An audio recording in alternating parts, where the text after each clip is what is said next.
Are you a podcaster? Maybe you've got that big idea and you're looking for a network to join. The multi-award-winning Ozcast Network can get your content to eyes and ears all over the world. Join now for the first month free, and you could be featuring this sound at the beginning of your podcast. Ozcast. Simply head to ozcastnetwork.com for details. It's The In Show, Australia's only show dedicated to innovation from Adelaide, Australia, and across the globe. Space is the place on the In Show podcast. It's David Grice and Troy Sincock, and space has been the theme this week.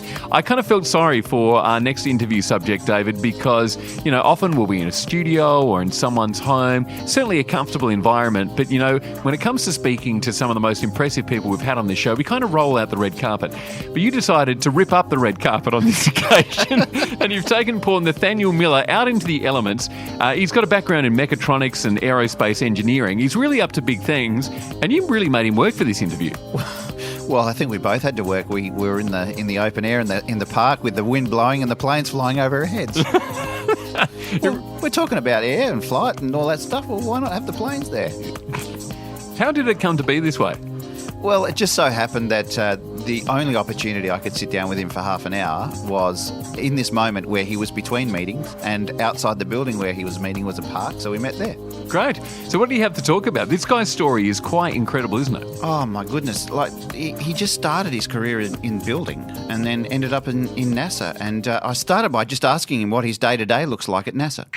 So my day job is I work at NASA Langley Research Center, and what we've learned is that when you focus on the project, the effect of a project, you really can start shaping how people approach a problem.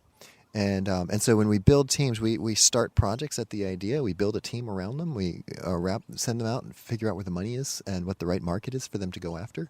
And then we run it out and we call it a build, fly, learn. We just build it, we fly it, and we learn what happened. And we find that when you do that and you do it for the first time, it really changes what people believe is possible. So what got you started on that path? Like, was aerospace something that you wanted to get into as a child? I mean, most people, most boys, I've got an 8-year-old son who just dreams of being involved in aerospace or flying or wants to be a pilot for Emirates Airlines or whatever. Is this something that started for you as a boy? Not hardly. No, I grew up building houses, and one neighbor gave me a lawnmower, and the other one asked me to cut their grass, and I told my dad I couldn't build houses with him anymore because I was making too much money mowing grass. And I made a reasonably absurd amount of money very quickly because if all you do is work hard and people pay you, it's the most amazing thing. So I had a landscaping company and hiring people, and I had a pretty good number of contracts, and I realized that I liked fixing the equipment better than mowing grass or running a business. Even though I really liked mowing grass, it's something just about like you do landscaping, it's a mess and then it's not. It was really satisfying, and having money and freedom was really nice too. But solving hard problems was really cool. So souped up lawnmowers left me realizing that I needed to go to engineering school. So I quit the business. I was crazy. I went from lots of money to none as a student. That set me on a trajectory in engineering. A little while later, I went through junior college, community college in Virginia. And a little while later, I ended up at the university, and there was this guy up there, and he told us this whole story about how hard Mars was to go to. And it turned out he's the guy who figured out how to turn the Mars dirt into rocket propellant. And he had an opportunity for us to jump into. And he said, we've got 10 weeks. We've got an opportunity to fly, and we need to put something in it. What are the best ideas you have? And I changed from a kid who was running lawnmowers and fixing them and getting souped up lawnmowers to a kid who was thinking about delivering engineered platforms for scientific inquiry. And we put cancer cells in space 10 weeks later, I think, after that first meeting where I met him. And it was kind of off to the races from there. I've been a platform engineer since then. So putting cancer cells into space, what was the purpose behind that? I mean, obviously we're looking to try and cure. Was this sort of the early stages of looking at how the cancer cells actually behave in different environments? So my competency is a spark and a bolt. I'm a mechanical electrical engineer with a focus on controls. I wasn't at the time, and so I don't know anything about cancer. But what my researchers told us at the time, and I found out is very true still today, when you go to microgravity everything about life changes. When we think about the building blocks of life, we think about a living cell. Then you think about these Lego bricks that are all particular shapes. Those are proteins. Those proteins come from RNA, which is a transcription from DNA. And what happens is the process, so we know that the DNA is, that DNA uses the RNA and turns into Lego bricks. It's called protein crystallization. And what happens in microgravity is that the fundamentals of protein crystallization change. And so every process in the living organism changes in microgravity. So yes, cancer has been solved in different places. The future's here, just not evenly distributed. Turns out cancer is very complex, so not all the cases of cancer have been solved. And I don't really know if that had a significant contribution to it, but it definitely worked on the problem. And so you've shared with me some pretty amazing stories of what you've experienced through your life. Is there something that you'd be happy to share, some defining moments in your life that have really changed the way you've thought about things? Yeah, when you think about a defining moment, it's a moment with context. And the context was I was in my, I think I was in my mid-20s, and I was at the top of my career. And I had asked this really cute girl out to a date, and she was not very interested in me, and she communicated that clearly, and it kind of gave me a reality check. Less than a few months later, I worked on a experiment, a sounding rocket experiment, and it was a planetary entry, descent, and landing, and we proved it was a controllability and materials experiment. And we went from about, I think it was several thousand miles per hour to 150 miles an hour in 90 seconds, falling from space. And so my job was to put the steering, I call it the steering wheel on the space brakes, and that was that's my day job. It was a little while after that we launched that, and it was a life-changing experience to sit on console and see a piece of engineering work that I had done in a NASA context. I'd done the cancer cells in sounding rockets in university, but this was in a NASA context. I sat on console, and I saw some stuff in me that I was really surprised of. I thought the whole launch was about me. And then I had a near-death incident not too long after that. There were some decisions that I made right in the thick of that moment that showed me something about who I really was and what I really wanted out of life.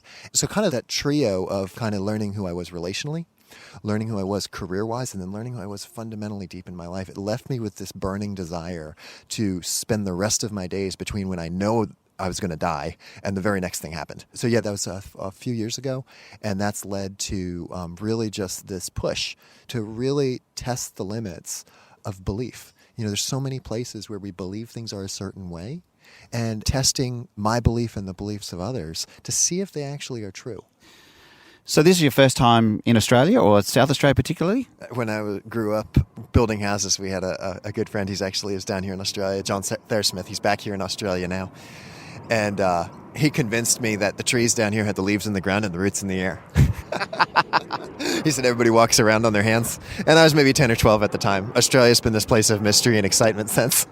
And a lot of those myths have been dispelled. And as I have a lot of Australian colleagues, I've learned a lot to anticipate about Australia.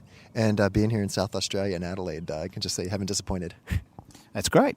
So as far as coming into South Australia or Adelaide for the first time, I often wonder the perception that we give as a city to visitors as they arrive. And you've obviously seen also a lot of stuff around the innovation space that's going on here. What particularly has sort of attracted your attention the most in the few days that you've been here? Well, first off, I flew from Washington Dulles through Qatar to Adelaide, and so we're coming the wrong way around from Virginia, and I'll go back across the Pacific, and so kind of like in terms of the other side of the world, and for me, it's my first time actually wrapping the world once and ever. When I came to Australia, Philip drives me down the main drag, and I noticed there's two universities that are in really healthy tension and growing vibrantly. And Philip says, yeah, and this is our business district. This is, we do our business and we set things up here, and the investors are right down the street there. And then here's the House of Government, and here's where our different legislation elements and governance elements sit.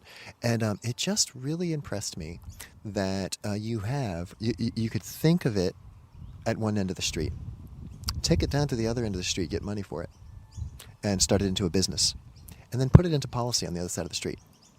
And it may seem normal for here, but for me, I work in Hampton, Virginia, and Washington, D.C. is a 3.5-hour drive. And we're considered really, really close to our seat of government. We're a little over an hour away from our state capital. And so when you think about I'll dare to say the free world. And that when I say free world, I want to caveat that. I mean the value system that I'm me, and David, I know that you're you, and we understand that if we respect that, we can do something together. Great, that's great. That ideal system is, some people call it Western civilization, some people call it all sorts of different things, but that value system has a way of deciding things in corporate and in community that requires a level of integration across knowledge, economics, and policy. And when I drove down the city of Adelaide, it was so clear that you actually have the ability here to understand the problem, turn it into an economic proposition, and drive policy that actually makes sense in a very, very tight period of time. And that was really cool to me. That's probably the biggest thing. Besides that, hearing about the art festivals and stuff like that, well, I've got to be down here in March. I'm an artist myself. I do glass and wire. I talked about the vulnerability that I talked about. You're not doing art, and I'll be generous. I don't consider it art until the media can break you. and then you become an artist when you master the media. Yeah. So I'll tell you, I've been broken and I haven't mastered it, but I'm attempting to be an artist. So I'm on this journey as an artist, and just coming down here in March and seeing the scene and all the different arts of the city I'm really looking forward to that. Yeah, that's great. So through your career, you've obviously been working around technology and innovation and things like that. Is there anything that you're able to share with us that is probably one of the highlights of some of the work that you've done that you're most proud of? I'm most proud of the teams I've built. When you think about technology, when I think about technology, I think about things made up of dirt. And technology is the assembly of different pieces of dirt in different ways. I think of an innovation as I put two things together in a new way, or I make a thing that already exists better. So kind of polishing the dirt.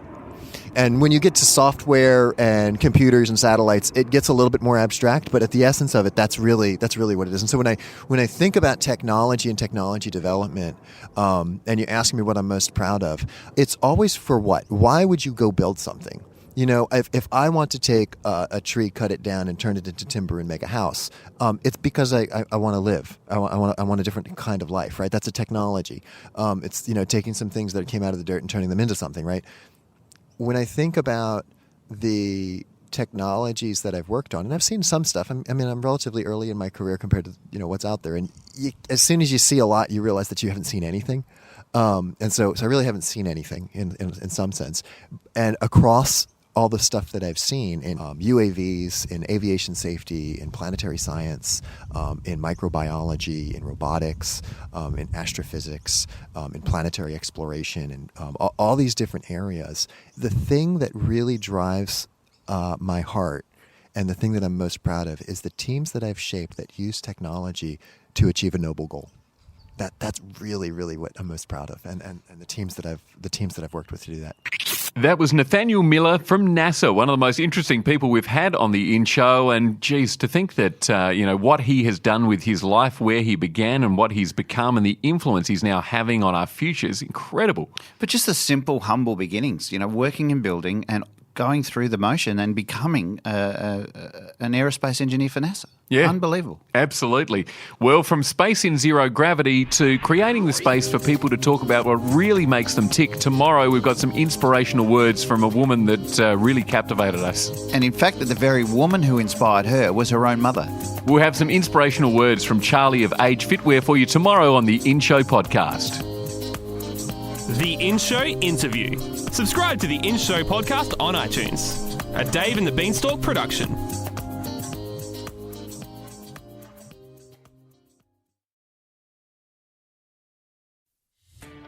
Are you a podcaster? Maybe you've got that big idea and you're looking for a network to join. The multi-award-winning Ozcast network can get your content to eyes and ears all over the world. Join now for the first month free, and you could be featuring this sound at the beginning of your podcast. Ozcast. Simply head to ozcastnetwork.com for details.